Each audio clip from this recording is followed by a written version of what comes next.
الحمدللہ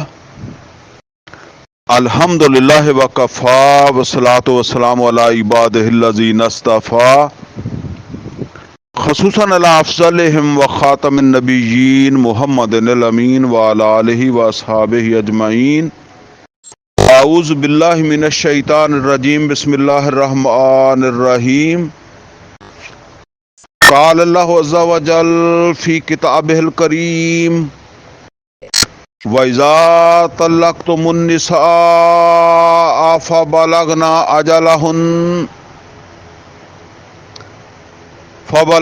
أَجَلَهُنَّ فَلَا تَعْضُلُوهُنَّ أَن يَنكِحْنَ أَزْوَاجَهُنَّ إِذَا تَرَاضَوْا بَيْنَهُم بِالْمَعْرُوفِ ذَلِكَ يُوعَظُ بِهِ مَن كَانَ مِنكُمْ يُؤْمِنُ بِاللَّهِ وَالْيَوْمِ الْآخِرِ ذَلِكُمْ أَزْكَىٰ لَكُمْ وَأَطْهَرُ وَاللَّهُ يَعْلَمُ وَأَنْتُمْ لَا تَعْلَمُونَ.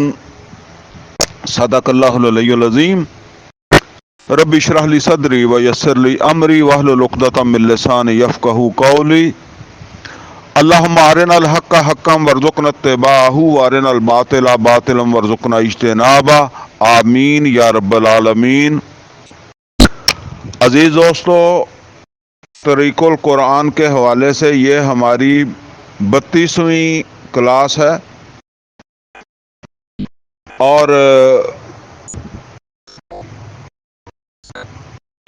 30ویں کلاس سے ہم جو مضامین پڑھ رہے ہیں ان کا تعلق جو ہے وہ معاشرت کے ساتھ ہے، نکاح طلاق کے حوالے سے. بلکہ ہر کلاس کے آغاز میں اس حوالے سے ذکر کرتا رہا ہوں کہ ایک مستحکم معاشرہ جو ہے اس کے لیے جن احکامات کی ضرورت تھی جیسے جیسے معاشرہ وجود میں آ رہا تھا. اب مکہ میں اسلامی معاشرہ نہیں تھا. کیسے اسلامی معاشرہ نہیں تھا؟ مطلب معاشرہ کیسے ہے؟ ایک گھر ہے، اس کے اندر 2 فرد مسلمان ہیں، 4 لوگ مسلمان نہیں ہیں، تو پھر وہ تو معاشرہ نہیں بن سکتا نا. تو مکس سوسائٹی تھی. بلکہ نکاح کے طلاق کے حوالے سے بھی آپ میاں بیوی کے حوالے شوہر ایمان لے آیا، بیوی ایمان نہیں لائی، بیوی ایمان لائی، شوہر نہیں لایا، کسی کا بیٹا ایمان لے آیا، باپ ایمان نہیں لایا. تو یہ جو ہے نا وہ صورتحال تھی.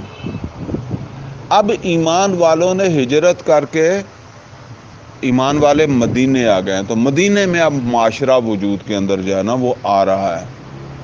تو اب یہ سارے احکامات جو ہے نا وہ دیے جا رہے ہیں جو ہم نے 30 نمبر کلاس سے شروع کیے ہیں، اور 30، 31 اور یہ ہماری جو ہے وہ 32ویں کلاس ہے. اور ہم اس وقت اس کلاس کا آغاز جو ہے نا وہ بھی آیت نمبر 232 سے ہی کر رہے ہیں. فرمایا وَإِذَا طَلَّقْتُمُ النِّسَاءَ، اور جس وقت یا جب تم عورتوں کو طلاق دو، فَبَلَغْنَ أَجَلَهُنَّ، اور وہ پہنچ جائے اپنی عدت کو، فَلَا تَعْضُلُوهُنَّ، تو اب ان کو نہ روکو. فَلَا تَعْضُلُوهُنَّ، ان کو نہ روکو. کس بات سے؟ أَن يَنكِحْنَ أَزْوَاجَهُنَّ، کہ وہ نکاح کر لیں اپنے انہی شوہروں سے. کیا مطلب ہے؟ کیا سمجھے انس بھائی؟ کیا سمجھے؟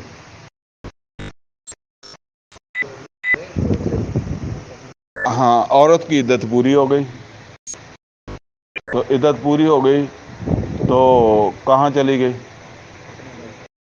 ہاں، ماں باپ کے گھر چلی گئی. اب طلاق ایک ہی تھی یا دو تھی، اور بعد میں دونوں میں کوئی رابطہ ہو گیا، تو دونوں نے کہا کہ ہمیں گزارا کرنا چاہیے تھا، یا احساس ہو گیا کہ طلاق ٹھیک نہیں رہی، بچوں کی وجہ سے یا کوئی اور مسائل پیش آئے، تو اب وہ کیا کریں گے؟ نکاح کریں گے۔ تو یہاں کس بات سے روکا جا رہا ہے؟ نکاح سے ہی روکا جا رہا ہے۔ اچھا، نکاح سے کون روکے گا؟ ہاں، اس کا باپ روکے گا۔ وہ کیا کہے گا؟ دفع کر، جان چھٹی۔ ایسا غلط آدمی اور کوئی مل جائے گا۔ ٹھیک ہے۔ اچھا، اسی طریقے سے وہ اس کا بھائی کہہ سکتا ہے کہ وہ اتنا اچھا ہوتا تو پہلے ہی تمہیں رکھ لیتا، دفع کر دو۔ یا اس آدمی کے بھی گھر والے کہہ سکتے ہیں نا کہ اگر تھوکا ہوا چاٹنا تھا تو اب پہلے کیوں تھوکا؟ کچھ بھی کہہ سکتے ہیں نا۔ تو یہ دائیں بائیں کے جو لوگ ہیں نا، ان کو اللہ منع کر رہا ہے۔ دوبارہ پڑھے اس کو۔ وَإِذَا طَلَّقْتُمُ النِّسَاءَ، جب تم نے عورتوں کو طلاق دی، فَبَلَغْنَ أَجَلَهُنَّ، اور وہ پہنچ گئیں اپنی عدت کو، فَلَا تَعْضُلُوهُنَّ، تو نہ روکو ان کو، أَن يَنكِحْنَ أَزْوَاجَهُنَّ، کہ وہ نکاح کر لیں اپنے انہی مردوں سے یا انہی خامدوں سے، جو ان کے سابقہ خامد ہیں، جن سے طلاق دی ہے، اس سے نکاح کر لیں۔ آگے کیا بات ہے؟ اذا ترادوا بینہم بالمعروف، جب کہ وہ آپس میں راضی ہیں معروف طریقے سے زندگی گزارنے کے لیے، یعنی وہ میاں بیوی راضی ہیں، جو سابقہ میاں بیوی راضی ہیں، اور ان کے نکاح میں کوئی رکاوٹ نہیں ہے، یعنی شرعی رکاوٹ نہیں ہے، 2 طلاقیں تھی یا ایک ہی تھی، تو ان کو نہ روکو۔ ذالک یوعظ بہ من کان منکم یؤمن باللہ والیوم الآخر۔ اب دیکھیں، یہ اب جو دائیں بائیں روکنے والے ہوتے ہیں نا، ان کے حوالے سے فرمایا جا رہا ہے، ذالک یوعظ بہ، یہ وہ واعظ ہے، یہ وہ نصیحت ہے جس کے ذریعے سے اللہ تعالیٰ، یہ وہ چیز ہے جس کے ذریعے سے اللہ تعالیٰ نصیحت کر رہا ہے کس کو؟ من کان منکم یؤمن باللہ، جو تم میں سے اللہ کے اوپر ایمان رکھنے والا ہے، والیوم الآخر، اور آخرت کے دن کے اوپر ایمان رکھنے والا ہے۔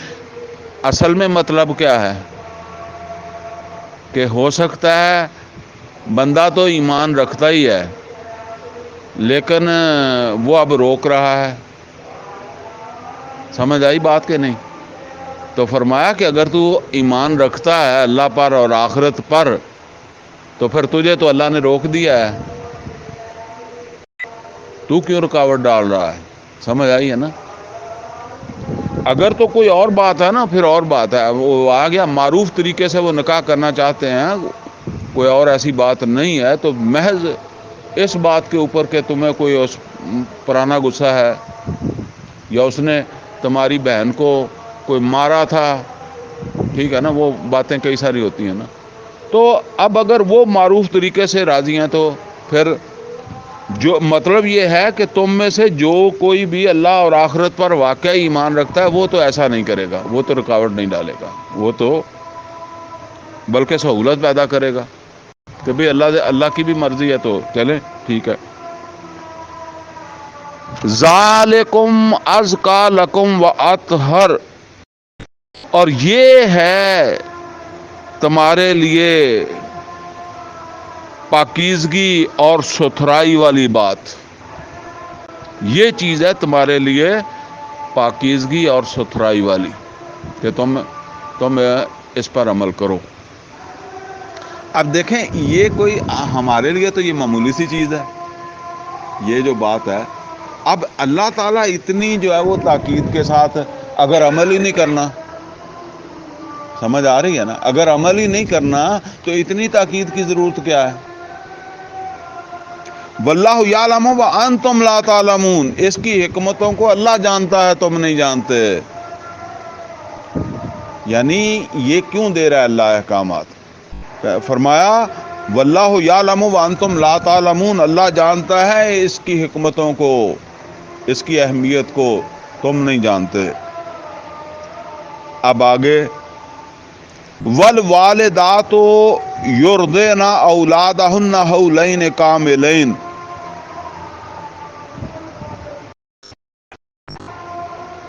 مائیں اپنی اولاد کو دودھ پلائیں 2 کامل سال۔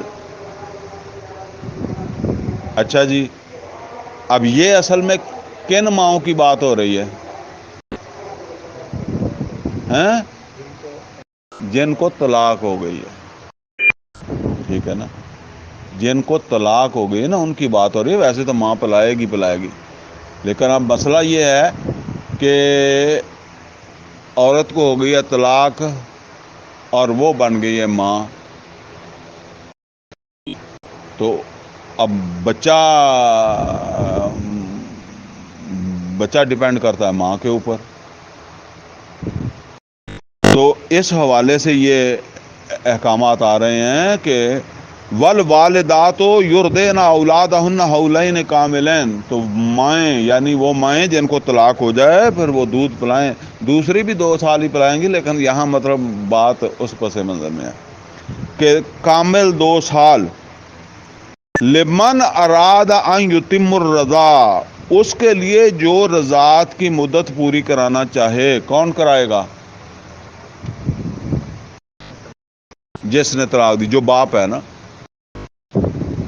اگر وہ کہتا ہے کہ تم میرے بچے کو دودھ پلاؤ تو وہ 2 سال دودھ پلائیں۔ یہ اب دیکھیں ہم لوگ اور وہ معاشرہ جو ہے نا، اس میں کچھ چیزیں ہمارے ہاں اور طرح سے ہیں۔ وہاں طلاق کوئی عیب نہیں سمجھا جاتا تھا، ٹھیک ہے نا، ٹھیک ہے، تو طلاق یافتہ سے نکاح بھی کوئی عیب نہیں سمجھا جاتا تھا۔ بعض اوقات آدمی مرد چھوٹی عمر کا ہوتا تھا، عورت بڑی عمر کی ہوتی تھی، تو عورت چھوٹی عمر کی ہے، مرد بڑی عمر کا ہے، تو ان چیزوں کا وہاں زیادہ نہیں تھا اس وقت، وہ کوئی اتنا بڑا عیب نہیں سمجھا جاتا تھا اس کے اندر جو ہے نا وہ چیزیں۔ تو اب مسئلہ یہ بھی ہے کہ عورت جو ہے اس کو طلاق ہو گئی ہے، تو اس کو آگے رشتہ مل رہا ہو تو وہ کہے کہ اپنا بچہ خود ہی سنبھالو، اس لیے اللہ نے پابند کیا کہ پھر وہ اس کو دودھ پلائے۔ لیکن اب یہ ہے کہ وہ دودھ پلائے گی تو وہ 2 سال اس کو نان نفقہ دے گا۔ پہلے وہ نان نفقہ کس بات کا دیتا تھا؟ وہ اس کی بیوی تھی، اور اب نان نفقہ دے رہا ہے، وہ اس کے بچے کو پال رہی ہے نا، یعنی وہ تو اور کوئی اس نے آگے نکاح نہیں کر سکتی نا جب تک پھر وہ ادھر بیزی ہے، تو اب اس کا ذمہ داری اس پر ہے، عائد ہوتی ہے۔ تو فرمایا کہ والوالدات یرضعن اولادہن حولین کاملین لمن اراد ان یتم الرضاع، جو چاہتا ہو کہ وہ رضاعت کی مدت پوری کرا لے۔ وعلی المولود لہ رزقہن وکسوتہن بالمعروف، تو جس کا وہ بچہ ہے، کس کا بچہ ہے؟ باپ کا، اس کے ذمے ہے اس عورت کا نان نفقہ، اس کا کھانا پینا، لباس، رہائش، یہ سب اس کی ذمہ داری ہے کہ وہ اسے مہیا کرے گا دودھ پلانے کے عوض۔ آگے فرمایا لا تکلف نفس الا وسعها، اور مکلف نہیں ٹھہرایا جاتا کسی نفس کو بھی اس کی وسعت سے بڑھ کر۔ کیا مطلب ہے اس کا؟ کہ وہ جو نان نفقہ ہے نا وہ اس کی وسعت کے مطابق ہی ہوگا۔ وسعت سے مراد ہے جیسے وہ اپنی بیوی ہوتے ہوئے دیتا تھا، ابھی ایسے دے، کیوں بھلا یہ کہ وہ تھوڑا دے، یا عورت زیادہ کا مطالبہ شروع کر دے کہ بھئی پہلے تو میں تمہاری بیوی تھی تو میں چلو تنگی میں بھی گزارا کر لیتی تھی، اب میں نہیں کرتی، مجھے تو کم از کم اتنا دو. تو اب ظاہر بات ہے کوئی امیر ہے کوئی غریب ہے، اللہ تعالیٰ نے کہا کہ اپنی حیثیت کے مطابق اس کو دو، تو وسعت سے زیادہ بوجھ نہیں ڈالا جاتا.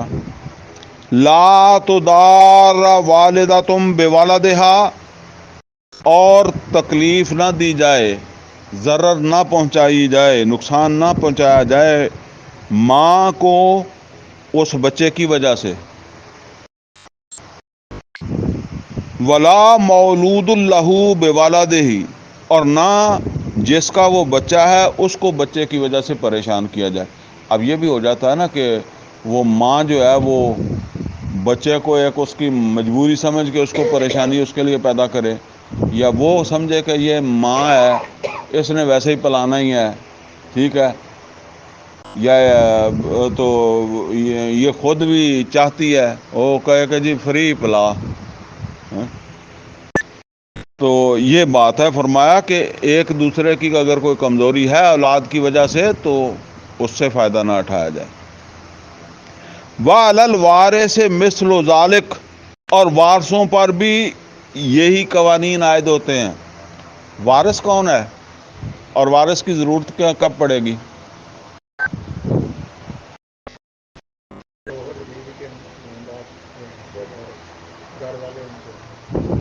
ہاں، شوہر بیوی کے ماں باپ تو نہیں ہو سکتے جی.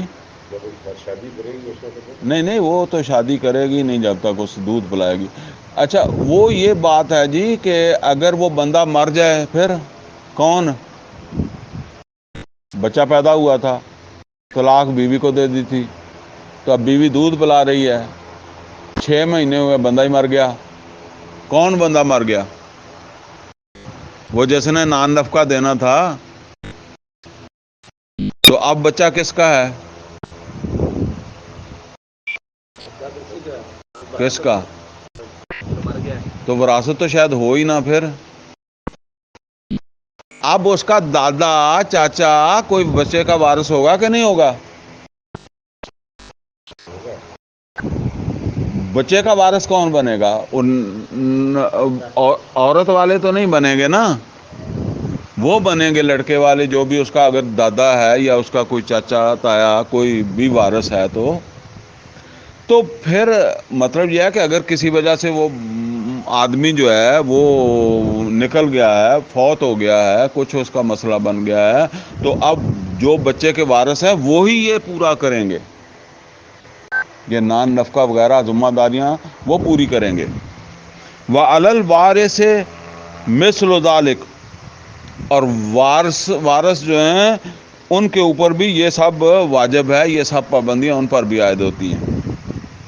فَإِنْ أَرَادَا فِصَالًا عَنْ تَرَادٍ مِّنْهُمَا وَتَشَاوُرٍ، پھر اگر وہ ارادہ کریں کہ ہم دودھ چھڑا دیتے ہیں، ٹھیک ہے، باہمی مشاورت سے. اس میں کئی مسئلے ہو سکتے ہیں نا کہ عورت کو کہیں رشتہ مل رہا ہے، عورت کہتی ہے کہ جی یہ 6 مہینے سال تو میں نے پلا دیا، اب 1 سال کی بات ہے تو کہیں اور سے پلا لے، ٹھیک ہے نا.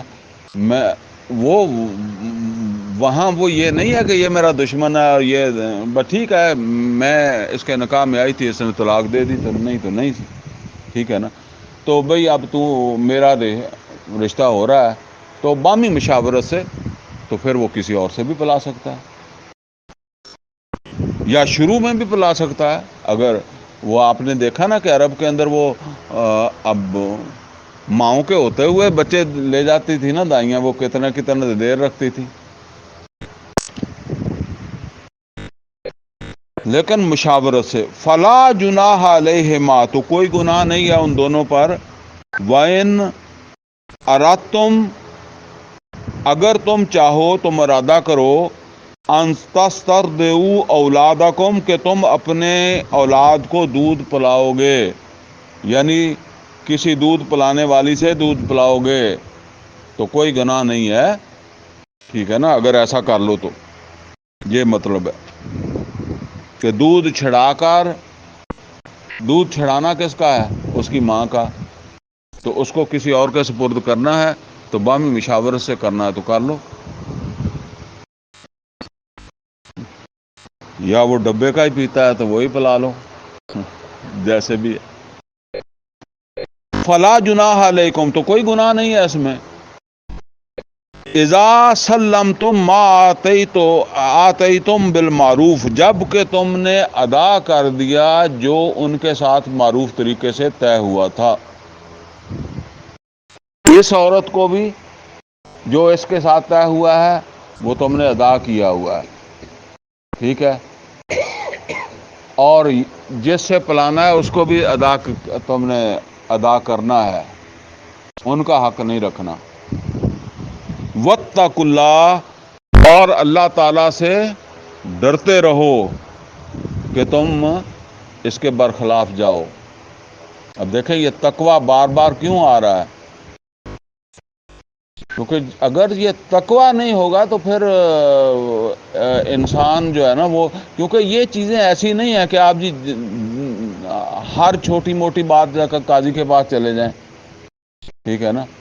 اب دیکھیں گھر میں ہوتا ہے نا معاملہ بیوی کے ساتھ، اب ہر چھوٹی موٹی بات بیوی قاضی کے پاس تو نہیں لے کر جا سکتی نا، نہ آپ ہی جا سکتے ہیں۔ تو یہ خوف خدا تقوی خاص طور پر ایسی چیزوں میں جہاں باہر کی مداخلت اس طرح ہو نہیں سکتی، ٹھیک ہے نا، یہ تو دل میں ہی اللہ کا ڈر ہوگا تو کریں گے۔ مطلب یہ ہے کہ اللہ سے ڈرتے رہو، اللہ نے حساب لے ہی لینا ہے، اللہ سے تو تم بھاگ کر نہیں جا سکتے۔ واتقوا اللہ، اللہ کا تقوی اختیار کرو، وَاعْلَمُوا أَنَّ اللَّهَ بِمَا تَعْمَلُونَ بَصِيرٌ، اور یہ بات ازبر رکھنا، یاد رکھنا کہ اللہ تعالیٰ تمہیں دیکھ رہا ہے، جو تمہارے کام ہیں ان کو دیکھ رہا ہے تو اس نے پوچھنا بھی ہے۔ وَالَّذِينَ يُتَوَفَّوْنَ مِنْكُمْ، اور وہ لوگ جو تم میں سے فوت ہو جائیں، وَيَذَرُونَ أَزْوَاجًا، اور پیچھے چھوڑ دیں بیویاں۔ اب یہ اس کو کیا کہتے ہیں؟ بیوہ، یہ بیوہ کا معاملہ آ گیا کہ بندہ فوت ہو گیا اور پیچھے کیا چھوڑ گیا؟ بیویاں۔ ازواجن، ہم تو ایک ہی چھوڑتے ہیں نا، تو بہت زیادہ چھوڑتے تھے، اس لیے آیا کہ پیچھے وہ چھوڑ جائے بیویاں، تم بیویاں چھوڑ جاؤ۔ یتربصن بانفسہن اربعۃ اشہر وعشرا، تو پھر وہ روک کے رکھیں اپنے آپ کو 4 مہینے 10 دن۔ یہ کس کی عدت ہے؟ بیوہ کی، یہ بیوہ کی عدت 4 مہینے، وہ 3 قروء ہے طلاق کی، یہ کیا ہے؟ 4 مہینے 10 دن۔ فَإِذَا بَلَغْنَ أَجَلَهُنَّ، پھر جب وہ اپنی عدت کو پہنچیں، فَلَا جُنَاحَ عَلَيْكُمْ، تو کوئی گناہ نہیں ہے تمہارے اوپر، فِي مَا فَعَلْنَا فِي أَنفُسِهِنَّ بِالْمَعْرُوف، وہ معروف طریقے سے اپنے بارے میں جو فیصلہ کریں۔ کیا مطلب ہے؟ بیوہ رہنا چاہیں یا آگے نکاح کرنا چاہیں، ٹھیک ہے نا، تو تم اسے اپنی عزت کا مسئلہ مت بنا لو، ٹھیک ہے۔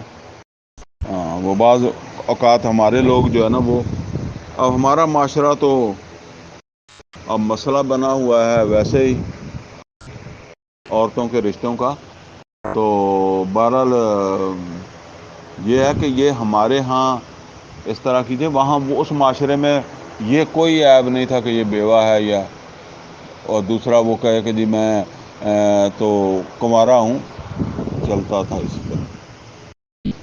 واللہ بما تعملون خبیر، اور تم جو کچھ بھی کرتے ہو اللہ اس سے خبردار ہے۔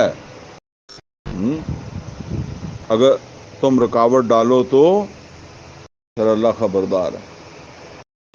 ولا جناح علیکم، اور گناہ نہیں ہے تمہارے اوپر، فی ما عرضتم بہ من خطبۃ النساء، جو تم نے اشارے سے،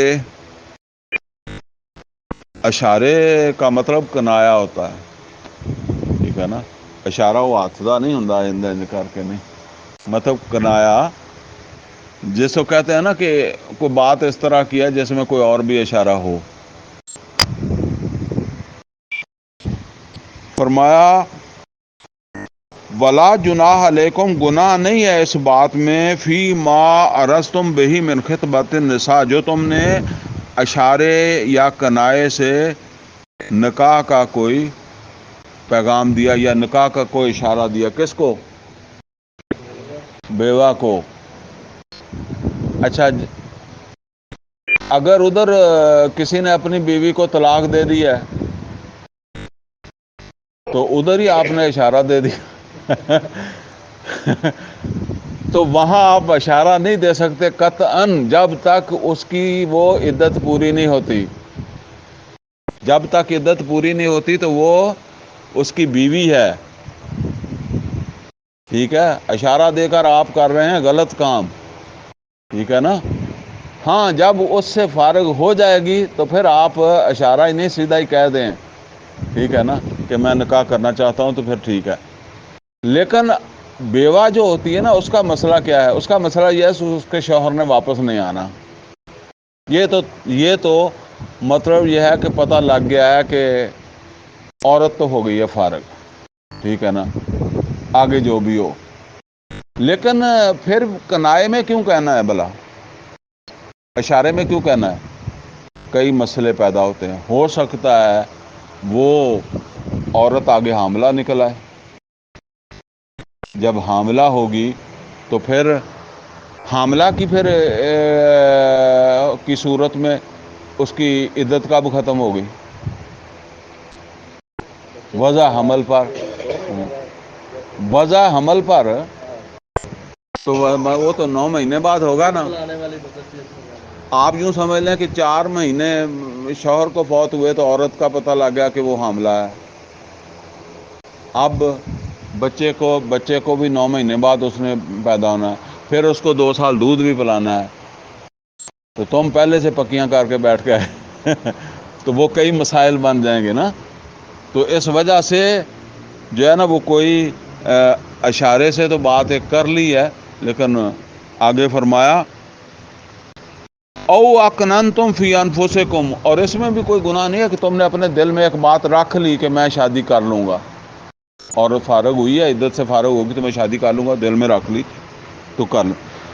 عالم اللہ انکم ستذکرونہن، اللہ کو معلوم ہے تمہارے دل میں اس کا خیال تو آئے گا. اگر تمہاری ضرورت ہے تو خیال آئے گا. لیکن وہ طلاق جس نے دیا ادھر خیال نہیں آنا چاہیے، کیونکہ وہ آخری وقت تک بھی اسے لوٹا سکتا ہے. تو تمہارے اس طرح کے اشارے کی وجہ سے ہو سکتا ہے وہ عورت کی رغبت ادھر ہو جائے. ٹھیک ہے نا. وَلَٰكِن لَا تُوَاعِدُوهُنَّ سِرًّا، لیکن ان کے ساتھ چھپ کر سری طور پر کوئی وعدہ معاہدہ نہ کر لو. کیونکہ پھر وہ میں نے بتایا نا کہ بعد میں اگر کوئی مسئلے پیدا ہو جائیں تو تم نے کوئی اور پروگرام بنایا ہوا ہے، وہاں کوئی آگے صورتحال اور بن گئی ہے، تو ان کے ساتھ وہ جو بیوائیں ہیں ان کے ساتھ کوئی اس طرح کا نہ کرو جب تک کہ وہ کلیئر نہ ہو جائے معاملہ. الا ان تقولوا قولا معروفا، سوائے اس کے کہ جو تم کہو وہ معروف ہو. ٹھیک ہے نا. ولا تعزموا عقدۃ النکاح، اور دیکھو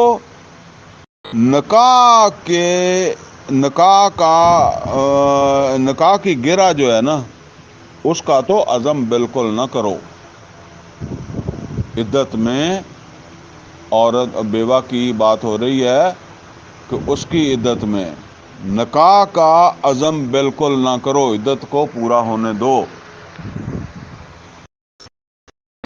حتی یبلغ الکتاب اجلہ، یہاں تک کہ وہ جو مدت ہے یعنی عدت ہے نا وہ پوری ہو جائے. اس کے پورے ہونے پر نکاح وغیرہ کر لو. پھر تو یہ کوئی اگلے دن ہی کر سکتے ہو تو ٹھیک ہے نا. عدت پوری ہو جائے تو آگے کر لو. مطلب یہ ہے کہ کتاب ہاں مطلب یہ ہے کہ جو لوازمات ہیں احکامات ہیں وہ پورے ہو جائیں، عدت کے ٹائم پورا ہو جائے اس کا ہر اعتبار سے۔ اب ہو سکتا ہے کہ وہ اینڈ پر جا کر پتہ لگ گیا کہ وہ حاملہ ہے، تو پھر تو اب وضع حمل ہے، وضع حمل کے بعد اس نے دودھ بھی پلانا ہے۔